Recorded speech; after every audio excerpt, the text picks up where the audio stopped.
Dr. Becki Kellogg from Hope Hearing and Tinnitus Center joins us now. Thanks for being here today, Dr. Becki. Thank you so much for having me. And today we're talking about tinnitus. Many may think it's something just the elderly have to deal with, but it can affect all ages. Yes, it can really age from high school up to 90 plus, but we typically see it in adults.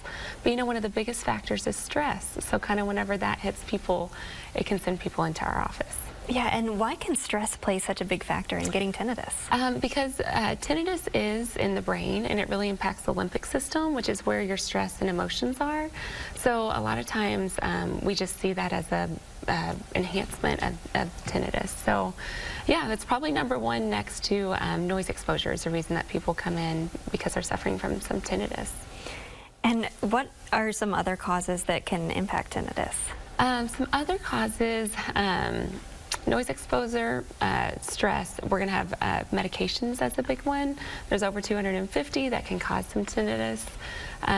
Temporary blockages of sound from a sinus infection or a cold. Sometimes it's untreated hearing loss that continues, and that puts strain on the whole auditory system, which can elicit some tinnitus as well.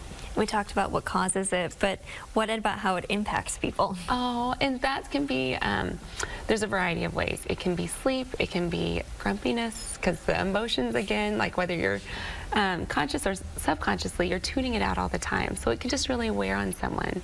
Their cognition, memory, ability to hear, and a lot of times people don't even know how much it bothers them until it's better. Until it's all cured and they don't have it anymore. Right, right. And then they're like, I had no idea the extent that it was, yeah, impacting their quality of life.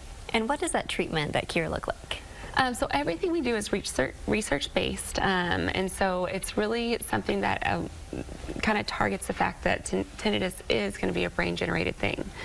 So it's ear-specific, ear level. It easily goes throughout the day. It can be worn. It doesn't impact people's daily routines at all, but it does take time. It can be an inches game, but in the long run, you're going to have a long-term benefit. It's not just a short-term fix. All right, Dr. Becki, thanks for joining us here today. Thank you so much for having me. And stay with TV9. We'll be right back.